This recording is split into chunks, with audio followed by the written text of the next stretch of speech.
வங்கக்கடலில் நிலை கொண்டிருந்த காற்றழுத்த தாழ்வு பகுதி ஆழ்ந்த காற்றழுத்த தாழ்வு பகுதியாக வலுப்பெற்றிருப்பதால் வட தமிழக மாவட்டங்களில் மழை பெய்து வருகிறது.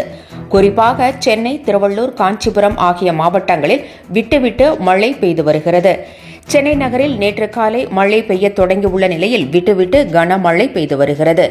இந்நிலையில் திருவள்ளூர், காஞ்சிபுரம், செங்கல்பட்டு ஆகிய மாவட்டங்களில் இடி மின்னலுடன் மழை நீடிக்கும் என்றும், காற்றழுத்த தாழ்வு பகுதி தமிழகம் நோக்கி நகராமல் வடக்கு நோக்கி செல்வதால் மழை படிப்படியாக குறையும் என்றும் தெரிவிக்கப்பட்டுள்ளது. வங்கக்கடலில் நிலை கொண்டிருந்த காற்றழுத்த தாழ்வு பகுதி ஆழ்ந்த காற்றழுத்த தாழ்வு பகுதியாக வலுப்பெற்றிருப்பதால் வட தமிழக மாவட்டங்களில் மழை பெய்து வருகிறது. குறிப்பாக சென்னை, திருவள்ளூர், காஞ்சிபுரம் ஆகிய மாவட்டங்களில் விட்டுவிட்டு மழை பெய்து வருகிறது. சென்னை நகரில் நேற்று காலை மழை பெய்ய தொடங்கியுள்ள நிலையில் விட்டுவிட்டு கனமழை பெய்து வருகிறது.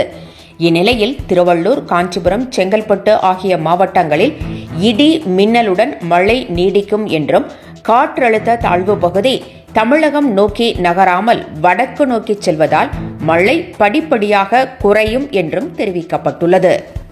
என்றும் உங்களுடன் மை இந்தியா. முக்கிய செய்திகளை உடனுக்குடன் தெரிந்து கொள்ள சப்ஸ்கிரைப் பண்ணுங்க, பெல் பட்டனை பிரஸ் பண்ணுங்க. என்றும் உங்களுடன் மை இந்தியா.